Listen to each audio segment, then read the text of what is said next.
Human Xenobiologist pulled an arrow from her paw. Alien Chieftain made sure he didn't regret it. The rainforests of Zephyra pulsed with life and peril, a wild symphony of jade leaves and poisonous indigo vines, their colors almost too vivid for human eyes.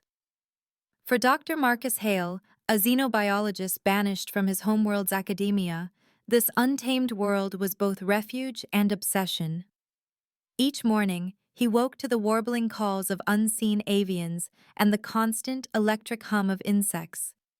And each evening, the rainforest outside his outpost transformed into a shifting canvas of phosphorescent light and velvet shadow.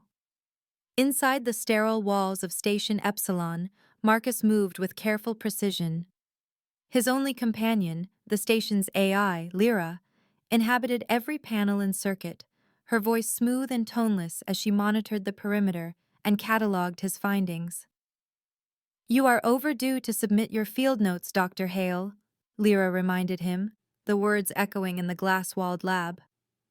"Add it to the list," Marcus muttered, crouched over a cluster of violet-capped fungi.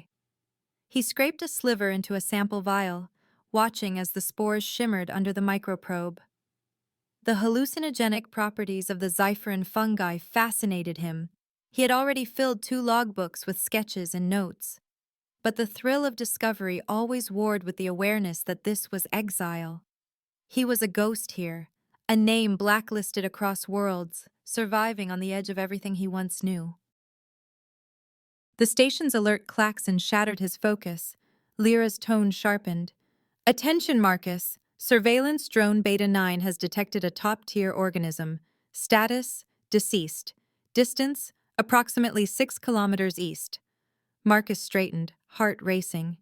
"Show me the feed." On the holoscreen, infrared overlays mapped a patch of dense undergrowth. In the center, a large figure, heat signature fading, sprawled unnaturally on the forest floor. For a moment, Marcus assumed it was a fallen predator. Then he caught the outline: a long humanoid torso, digitigrade legs, and a mane of gleaming fur. A Sarai, impossible to mistake, and she was alone. He zoomed in. A black shafted dart jutted from her thigh, its base blinking with a cold mechanical rhythm. Even at this distance, the blood was visible, dark, spreading into the moss. "Protocol is clear, Marcus," Lyra intoned. "Observation only. Direct intervention is strictly prohibited under the Zephyran Treaty. Penalties include permanent exile and loss of license." Marcus stared at the screen. The Saray's chest rose and fell, shallow and rapid. Her face, half buried in the foliage, revealed only a flash of ice-blue eyes wide with pain but burning with defiance. He hesitated only a moment. "Lyra, map me a safe route. Full biohazard kit, med supplies, tracker scrambler." Lyra's disapproval was silent but palpable. "Route mapped. ETA, 40 minutes. I must log this deviation, Marcus." He pulled on his field jacket, slung the emergency pack over his shoulder, and plunged through the airlock. The rainforest greeted him with a slap of humidity and the sticky perfume of alien flowers. He moved fast, letting Lyra's guidance buzz in his earpiece. Roots snagged at his boots, and venomous vines glistened in the filtered sun, but Marcus pressed on, heart pounding for reasons he barely understood. He found her as the drone had shown, sprawled in a patch of flattened moss, silver-blue fur slick with sweat and blood. Up close, she was breathtaking, a wild, athletic frame, muscles tense beneath iridescent pelt. The dart was barbed, pulsing at the base. Marcus knelt, crushing the tracker under his heel until the light died. "Easy," he whispered, though she couldn't hear him. Gently, he slid his arms beneath her, surprised by her weight and the heat radiating from her body. The scent of her, earth, rain, something electric, filled his lungs. She stirred, lips parting to bare sharp teeth, but her strength failed. He lifted her, cradling her head against his chest, and began the long trek back. Every step was a risk. The undergrowth was alive with movement, and Marcus's every sense stretched thin, watching for predators or worse, Serai hunters. But luck, or fate, cleared his way. Inside the medbay, harsh white light erased the wildness of the forest. Marcus laid her on the surgical bed. Her breathing was shallow, ragged. He worked quickly, injecting painkillers, spraying coagulant to slow the bleeding, then taking the delicate forceps and extracting the dart millimeter by millimeter. The barb resisted, biting into flesh, but he was careful, murmuring soft reassurances she couldn't possibly understand. At last, the dart came free. Marcus dropped it into the containment tray, then pressed regenerative foam over the wound, watching as millions of nanites shimmered to life. Her pulse steadied, but her face, striking, fierce, almost regal, remained twisted in pain.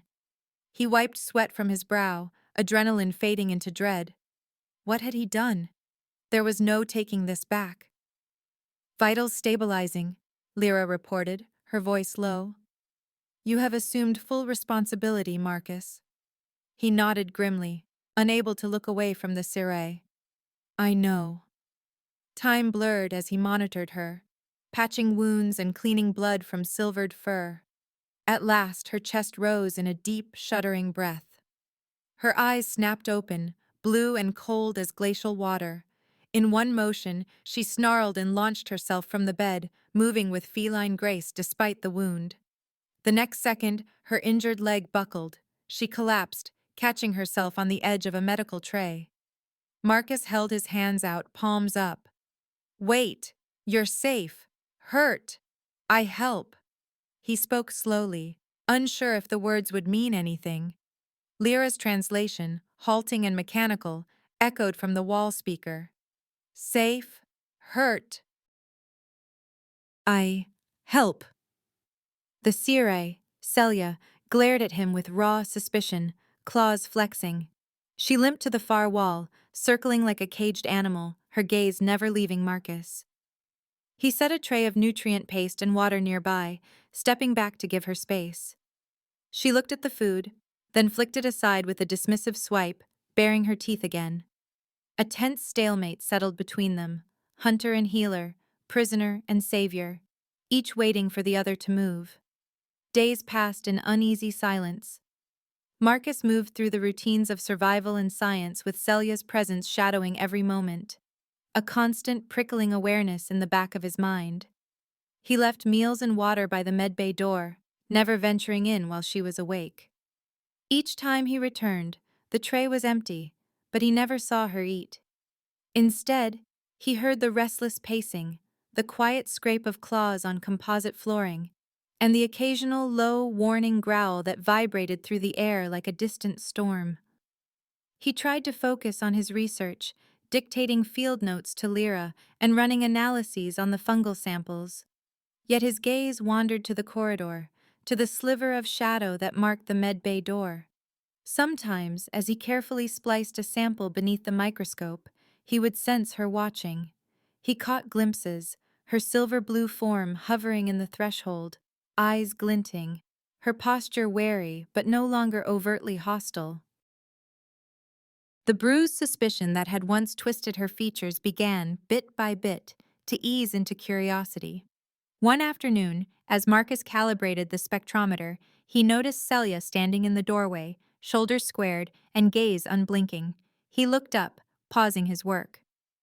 "Need something?" he ventured softly. She only stared, head tilting, her nostrils flaring as if taking in every scent of him, of the outpost, of the strange human world into which she'd been thrust. Her silence stretched, a thin wire of tension. That night, Marcus left the door to the lab ajar.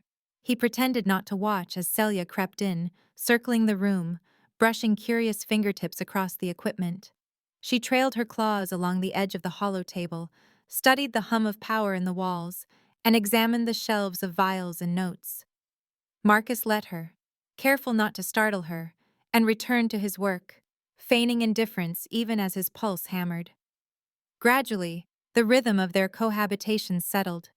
Celia no longer recoiled at his presence. Her growls faded to silence.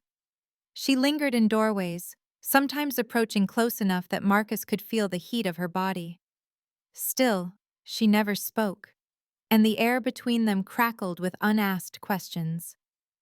Then, as dusk bled into night, and the rainforest outside shimmered with bioluminescence, Celia broke the silence. Why? Her voice was low and resonant, shaped by Lyra's translation, but unmistakably her own. The word hung in the air like a challenge. Marcus set down his datapad, startled. Why what? Why save me? She took a step closer, silver-blue fur shimmering in the half-light. You knew the price. You risked exile. Death. He met her gaze, steady. You were dying, he said. I couldn't just let that happen. Not when I could help.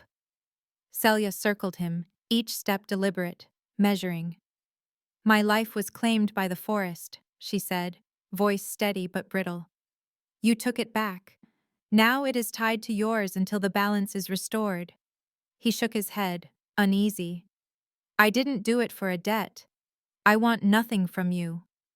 Her eyes narrowed, ice blue and unyielding. The balance is all that matters to my people. What is taken must be returned. You have altered the path. A hush fell. Marcus felt the air between them grow dense, charged with something primal. Celia stepped in close, her scent, wild, rain-soaked earth, enveloping him. She reached out, her fingers surprisingly gentle as they brushed along his jaw. Her touch sent a jolt through him, unexpected and electric. I don't want anything in return, Marcus said softly, voice barely more than a breath. I just wanted you to live. Celia's lips parted, her expression unreadable. The forest will have its due, she murmured. As will I.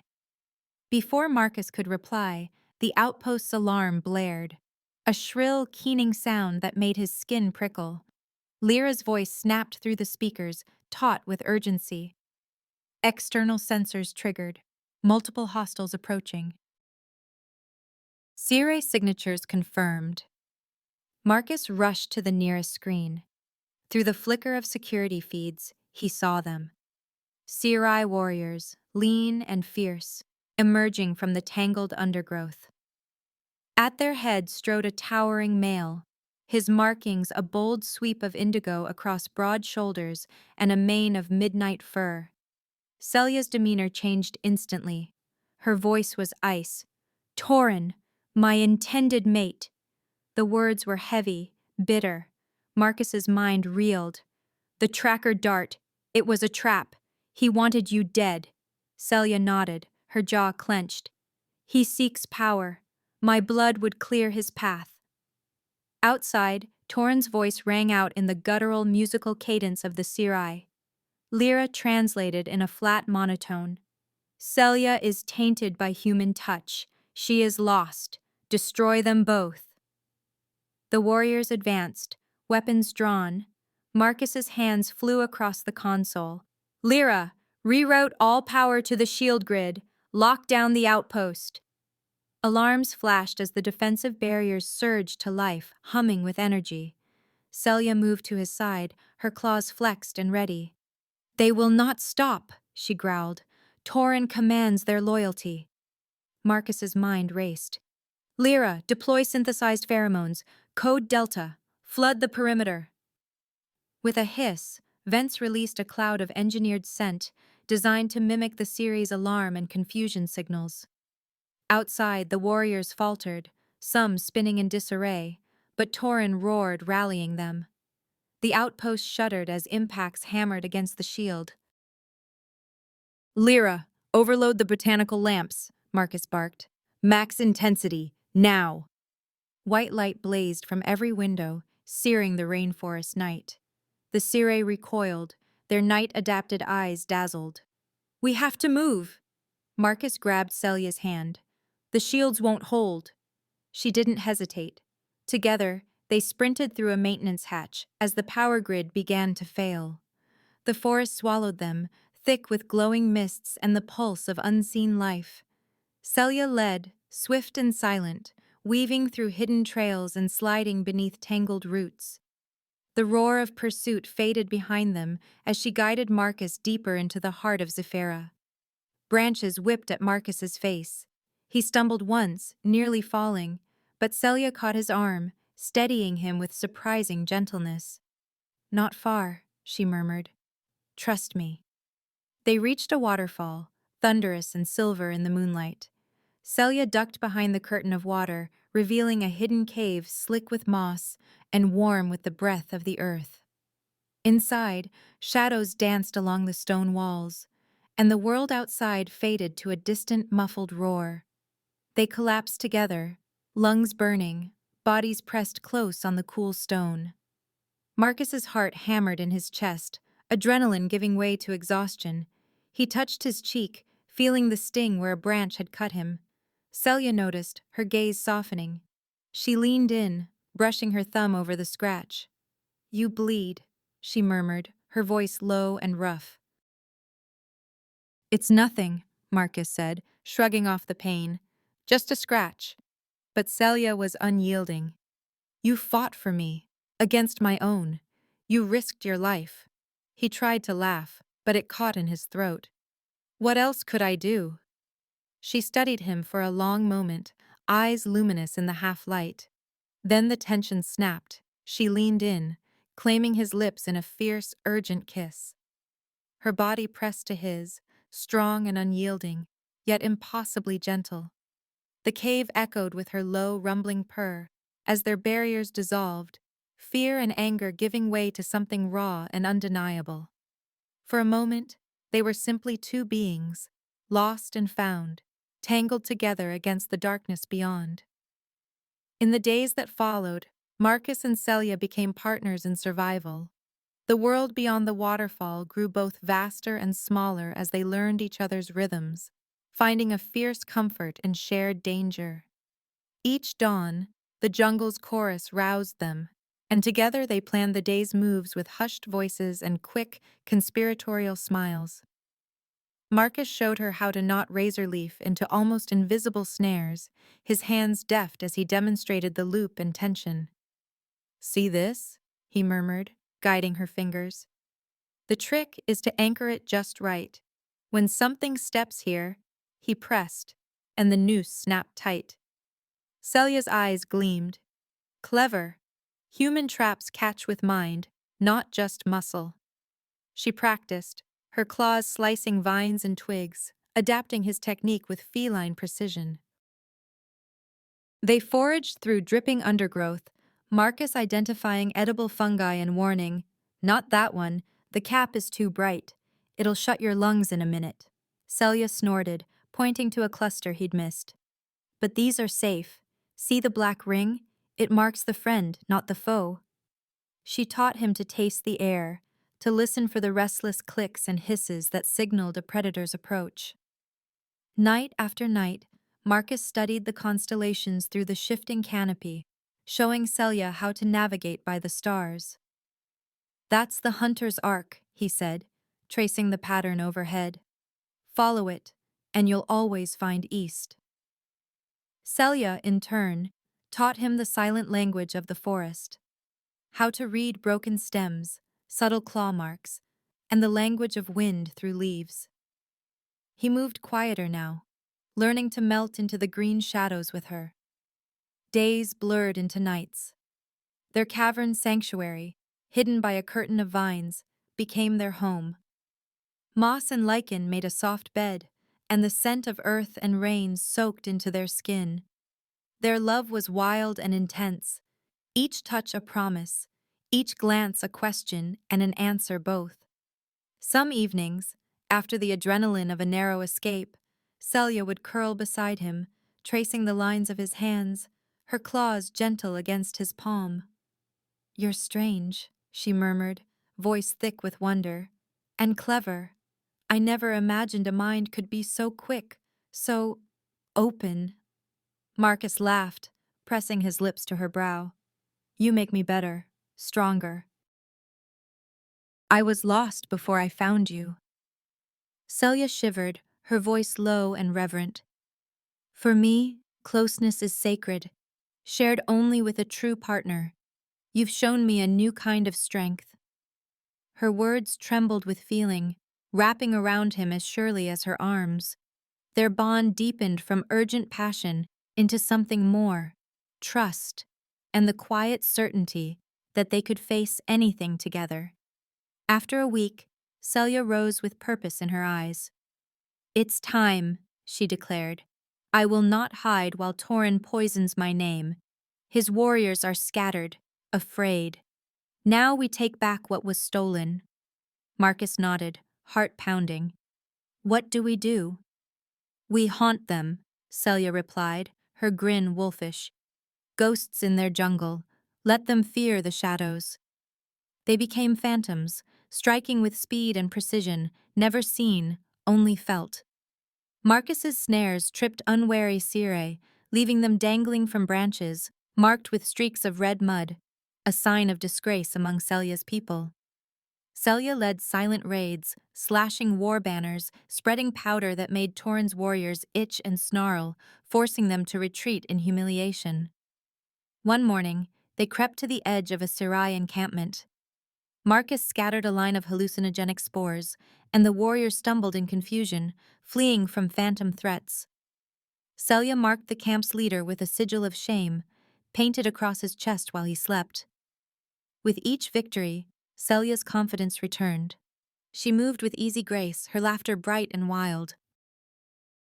More and more, her gaze lingered on Marcus, her hand seeking his as if grounding herself in him.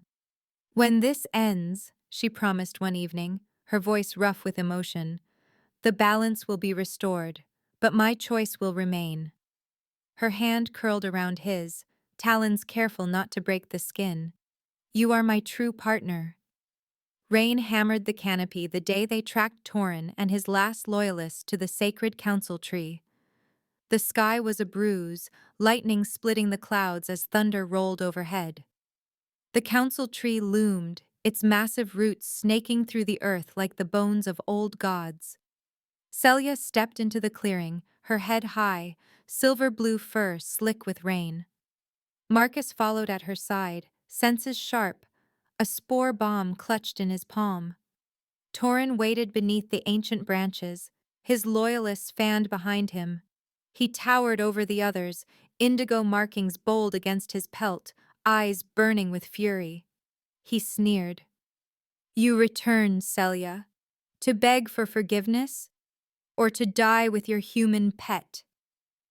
Celia's voice rang clear, unbowed. "I come to reclaim what is mine. I challenge you, Torin, by blood, by law, by honor." The elders watched from the roots of the council tree, their faces grave, their eyes reflecting the storm. Torin laughed, the sound harsh. "You are tainted. Your claim is void." Celia bared her teeth. "Face me, coward, or admit your weakness before all." A hush fell. Torin stepped forward, muscles coiling, claws extended. The duel began. Celia danced around him, agile and cunning, never meeting strength with strength. She ducked his blows, using every lesson Marcus had taught her, every trick of balance and misdirection. Still, Torin was relentless, his brute force nearly overwhelming her. He cornered her against a gnarled root, striking hard. Celia stumbled, breath coming fast. Marcus watched, helpless, heart in his throat. Then he remembered the spore bomb, a tiny, fragile hope. As Torin reared back, Marcus hurled the bomb at his feet. It burst with a cloud of shimmering spores, blinding Torin, clogging his nose and eyes. Celia seized the opening. She twisted beneath his guard, slashing his arm and knocking him to his knees. "Yield!" she demanded, voice fierce. Torin snarled, but the elders pressed in, their presence unmistakable. "Speak, Torin," intoned the eldest, her voice cold as stone. "Confess, or be cast out." Desperation bled through Torin's bravado. She was meant to die. I set the trap. The dart was mine." His voice cracked as he fell silent. A ripple of shock ran through the watching tribe. The eldest lifted her staff. "Torin is disgraced. By his own words, he is exiled." The warriors stepped back, averting their eyes as Torin was driven from the council tree. The storm eased, thunder receding into distance. Celia turned to Marcus, her eyes shining with triumph and relief. The elders approached, and with solemn ceremony, they placed the chief's mantle across Celia's shoulders. Marcus watched, pride and love warring in his chest, as the tribe bowed to their new leader. Celia, warrior, survivor, partner, stood tall, her gaze fixed on the future, her hand finding Marcus's and holding tight. Celia consolidated her rule with quiet authority and a hunter's instinct for balance. In the weeks after Torin's exile, she moved among the tribe with head high and eyes alert, her voice calm but unyielding. She redrew territory lines, brokered new hunting agreements, and welcomed back those who had been swayed by Torin's rhetoric. Each dawn found her in council beneath the ancient tree, silver blue fur brushed and regal, ceremonial sashes draped over her shoulders. Her people watched, wary at first, but soon even the oldest skeptics bowed to her judgment.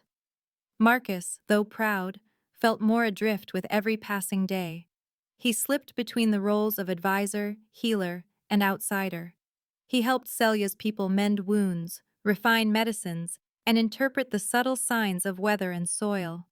Still, when laughter broke over shared stories, or when the tribe sang the old songs under starlight, he lingered at the edge of the circle, unsure whether to step forward or retreat into memory. The chieftain's dwelling, once a place of reverent isolation, became their shared home. Marcus filled one corner with star charts and weathered logbooks, another with a makeshift hydroponic garden where basil, mint, and hardy Terran herbs tangled with the spiced greenery of Zifera. Yet the more the dwelling became theirs, the more Marcus felt the ache of distance. From his own world, from certainty, from Celia herself, who now belonged to all her people. He found himself packing one afternoon, the ritual both painful and methodical. He rolled maps into tubes, sorted his data chips, and bundled a few precious keepsakes, a fossilized leaf, a glassy stone Celia had once pressed into his palm. He did not notice her shadow in the doorway until she spoke, her voice edged with command and warmth. "You would leave without a word?" Celia's silhouette filled the entrance, ceremonial sashes gleaming in the slant of golden light. Her eyes, sharp as ever, softened as she took in the sight of his half-packed satchel. He straightened, trying to keep his voice steady. "You've restored the balance, Celia. Your people stand with you. I don't want to be the outsider who lingers too long." She stepped closer, her presence magnetic. "The balance is restored," she agreed, "but my choice remains." Her gaze locked on his, fierce and unflinching. "I have learned from you, Marcus. Your courage, your mind, they are part of me now.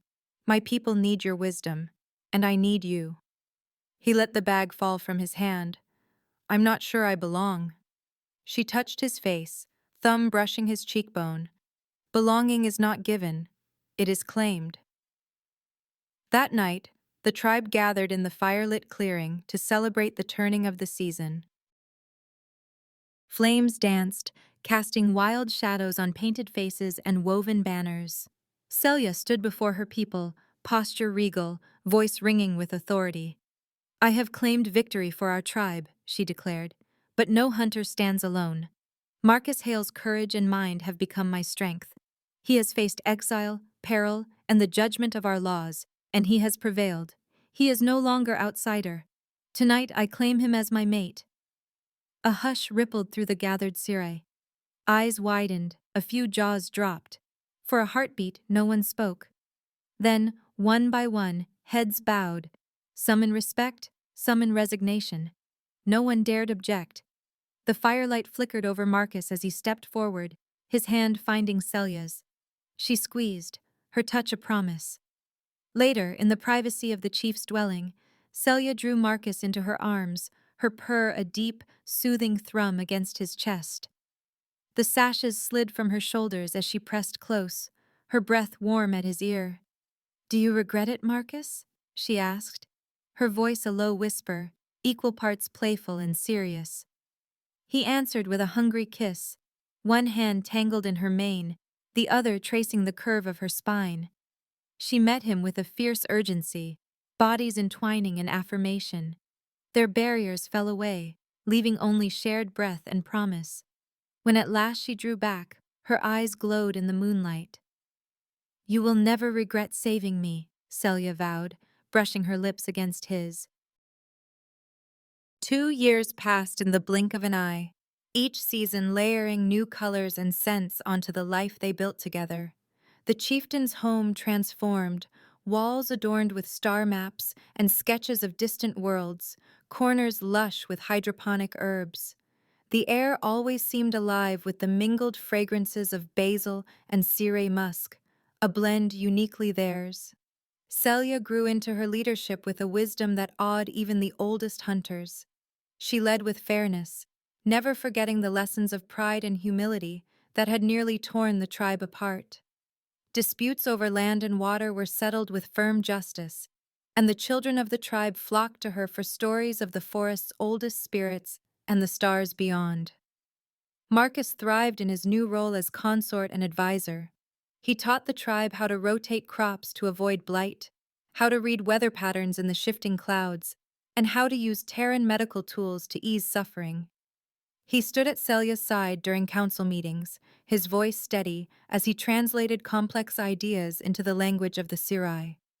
One evening, as a warm rain pattered on the woven roof, Celia sat hunched over a star chart, her brow furrowed in thought. The map was dotted with colored stones, each marking an ally, a rival, a potential threat. In particular, the Vorin, fierce nomads from the far swamps, were growing bold, encroaching on Sirai hunting grounds. "They test our borders," Celia murmured, tracing a claw along the Vorin sigil. "They want war, or at least to see if we will fight." Marcus knelt beside her, studying the map. Blood would only breed more blood, offer them something they need: herbs, knowledge, safe passage. Prove that you're stronger through generosity, not just force. She considered, silent and intense. "If they see compassion as weakness," he shook his head, "they'll see it as a risk worth respecting. You can always fight if you must. Lead with your open hand first." Celia regarded him with a long, searching look. Then, in a rare moment of vulnerability, she leaned in and pressed her lips to his forehead, then to his mouth, slow, fierce, and full of gratitude. "Your human strength," she whispered, "is the most cunning of all." He smiled, catching her hand in his. "We're stronger together. 2 worlds, 1 path." As the fire flickered low and the rain softened, Celia rested her head against his shoulder, their partnership weaving 2 worlds together, the promise of the future shining bright as the stars mapped on their walls. Not all accepted the new ways. The old guard watched from the edges of firelit gatherings, their faces carved with suspicion, their eyes following Marcus with a wariness that never quite faded. At their head stood Vera, the sharp-tongued elder whose tongue had drawn blood long before her claws ever had. Her mane was streaked with silver, her bearing regal and unbending. Where Celia had been a rebel, Vera was tradition incarnate. One evening, as the tribe assembled beneath the sprawling boughs for council, Vira rose, her voice cut through the dusk like a cold blade. "Chief Celia," she called, but her gaze fixed on Marcus. "Our tribe has always thrived on strength, yet now we bow to a human's counsel, and his soft heart infects our decisions. Has the Sire spirit grown so weak?" A ripple ran through the gathered crowd, some nodding, others frowning. Marcus tensed, feeling every eye on him. Celia's reply was measured, her gaze unwavering. "Strength is not always shown in teeth and claw, Vera. Marcus has brought wisdom and peace." "Peace?" Vera scoffed. "Let us hope your peace can feed us when hunger comes." Her words proved bitter prophecy. Within days, a creeping sickness turned the moonberry groves sickly yellow. Leaves withered, berries shriveled to black husks. The blight spread, and soon the sweet air of the valley was thick with the stench of decay. The tribe gathered in anxious knots, whispering about omens, old curses, and the price of change. Vera seized her moment. In the shadow of the dying groves, she stood before the tribe, her voice ringing with scorn. "Here is our test. Let your soft heart save us now, human." Celia's hand found Marcus's in silent support. "I trust him," she declared to all. "Let him try." Marcus moved through the groves for days, sleeves rolled and skin stained with spore dust. He knelt among dying roots, collecting samples and sketching the progression of the blight in his battered notebook. He spoke little, but his mind raced, analyzing, cross-referencing, searching for the pattern beneath the devastation. Late one afternoon, as rain battered the leaves, Marcus wandered to the ironstone cliffs at the forest's edge, a place forbidden by tradition, where spirits were said to dwell. There, on a crust of lichen, he caught a flash of movement. A tiny coppery beetle, its jaws red with fungal spores. He crouched, watching as it devoured a patch of the very fungus that plagued the groves. He hurried back to the village, face streaked with rain and triumph. "There's hope," he told Celia. "A beetle on the cliffs. It preys on the blight. If we can bring them here, we might save the moonberries." Celia listened, her expression thoughtful. "The cliffs are forbidden, Marcus. Many would see this as defiance of the old laws." He met her gaze, steady and sure. "Call it a hunt. Send your best climbers. My drone can guide them, keep them safe." She smiled, sharp and approving. "You think like a Siri now." That night, Celia called for volunteers, framing the quest not as a theft from the spirits, but as a trial of courage and skill. The tribe's finest climbers bristled with anticipation, eager for glory. At dawn, Marcus released his drone, a small, agile machine with infrared eyes and a careful, insectile hum. It darted along the cliffs, mapping every ledge, while the climbers followed its glowing beacon, scaling the stone with practiced grace. Celia watched from below, her breath held tight. They returned with a sack of beetles, triumphant and exhausted. Marcus set to work in his lab, coaxing the beetles to breed, nurturing them with careful hands and whispered encouragement. When the population was strong, he released the first swarm into the heart of the blighted grove. The days that followed were tense, the tribe gathering each evening to watch for change. Marcus barely slept, cataloging progress and praying to all the silent gods he knew, Siri and human both. Gradually, hope returned. Where the beetles crawled, the black fungus retreated. Moonberry leaves unfurled, green and glossy once more. The sweet scent of ripening fruit drifted on the air, and laughter slowly replaced anxiety. Children raced through the groves, sticky with juice, and the elders gathered handfuls of berries with grateful tears. The tribe called a feast beneath the ancient tree, fires burning bright, music and laughter rising like smoke. Vira stood, shoulders squared, her pride fighting her gratitude. At last, she bowed her head to Marcus. "Your strength," she said solemnly, "is Siri's strength. I was wrong to doubt." Marcus bowed, humbled. "We are strongest together." That night, as the celebration blazed on, Marcus and Celia slipped away into the cool quiet of their sanctuary. The air was thick with the scent of rain and crushed herbs. He poured them each a cup of tart berry wine, hands still stained from the day's work. Celia sank onto the moss beside him, stretching out with feline grace.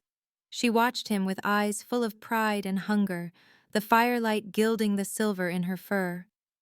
"You have earned your place," she whispered, her voice rough with certainty. Her hands explored him, familiar, reverent, as if mapping a story written only for her. Marcus answered with a kiss, slow and profound, every touch resonant with memory and newness. Their bodies moved together in a dance that was at once primal and endlessly gentle. Afterwards, as they lay tangled in breath and warmth, Celia reached for his hand and placed it on her abdomen. Her eyes met his, shining with something fierce and bright. "A new life stirs within me," she murmured, voice thick with promise and wonder. Marcus stilled, awe and disbelief flickering across his face. He pressed his palm gently against her, feeling the quiet certainty of the future unfolding. She smiled, drawing him close. "The future is ours, Marcus. For our child, for our tribe, for two worlds, woven as one." In that moment, surrounded by the pulse of life and love, Marcus knew he had truly found his place. At Celia's side, beneath the wild stars of Zephyra, ready for whatever might come next. Seasons passed, and the Serai flourished under Celia's unyielding leadership and Marcus's quiet ingenuity. What began as a fragile alliance in the shadow of the council tree soon became legend, a tale whispered around fires, sung in the moonlit groves, carved into the memory of Zephyra itself. The chief's home, once austere, now pulsed with laughter and the clatter of children's feet, the low thrum of Marcus's humming machines, and the sharp, verdant perfume of growing things. The hydroponic gardens spilled from their corners, twining basil with native moss, Terran tomatoes with the blue-petaled climbing vine Celia favored for tea. The fire pit was always warm, the shelves crowded with strange artifacts. Serai arrowheads beside weathered scientific journals, a star map painted by Celia's own hand. Celia stood at the heart of her people, leader, mother, and legend. Her presence commanded the village, her laughter easy, and her gaze as sharp as the day she'd taken back her birthright. She wore her ceremonial mantle with effortless grace, the silver blue of her fur streaked with the faintest hint of age and new wisdom. Often the youngest children clung to her legs as she walked, squealing as she scooped them into her arms, her voice rumbling with gentle admonition or bright stories of old. Marcus, once the exile and alien, was now woven into every layer of tribal life. He moved with quiet purpose, repairing a broken water pipe here, settling a boundary dispute there, always with a soft word or a wry smile. He'd lost the hesitancy of an outsider, his stride and laughter as much a part of the tribe as any Ceres. He still ran his experiments and kept careful notes, but now his data logs included sketches in Ceres script, and his fieldwork was often accompanied by a train of curious children or elders offering advice. Their partnership became more than legend. It was foundation, compass, and catalyst. Together, Celia and Marcus shaped a future that honored both tradition and change. They mediated disputes with the perfect blend of Marcus's calm logic and Celia's fierce intuition. When drought threatened, Marcus's irrigation system, based on ancient Serai water capture techniques and Terran hydroponics, kept the crops alive. When old rivalries flared, Celia gathered the disputing parties beneath the council tree, her voice brooking no nonsense, Marcus at her side offering gentle counsel and the wisdom of compromise. The elders, even Vera, now spoke of the strength that listens and the courage that questions. Hunters boasted of new tracking techniques learned from Marcus, while the healers traded recipes for salves that mixed moonberry with basil and Terran honey. The tribe's rituals shifted, subtly at first, then with growing confidence, Serai drums mixing with the chime of Marcus's old data pads, young and old alike learning the constellations that guided Marcus across the stars. In the quiet moments stolen from duty, Celia and Marcus slipped away from the bustle of the village to the forest's edge, where the ferns grew tall and the air hummed with the same wild energy as their first desperate encounter.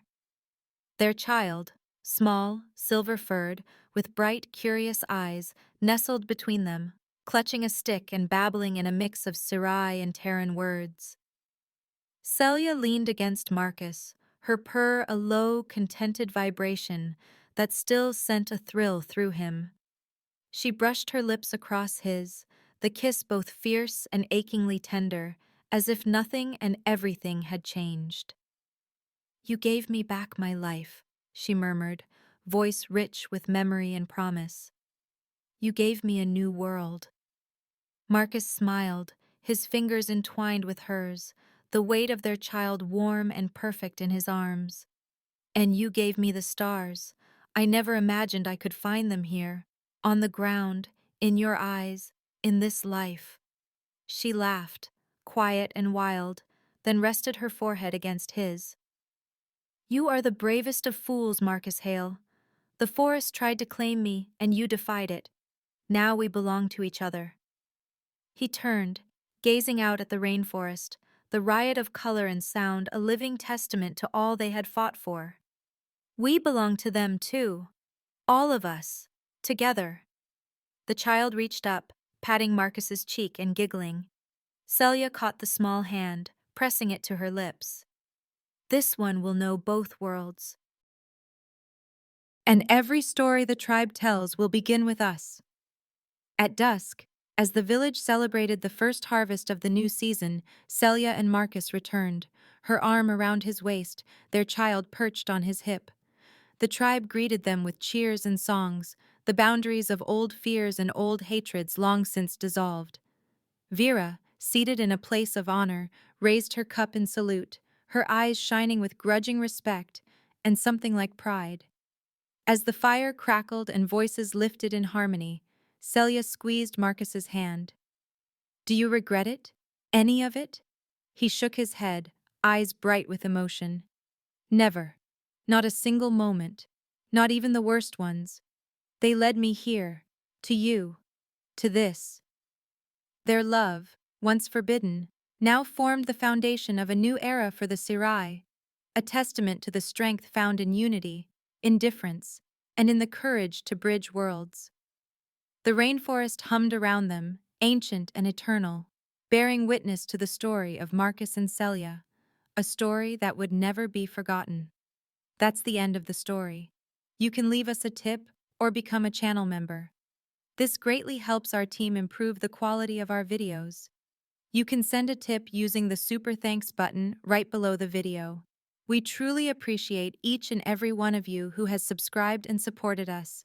Please do not forget to subscribe to our channel, like the video, and write in the comments what you liked most about this story.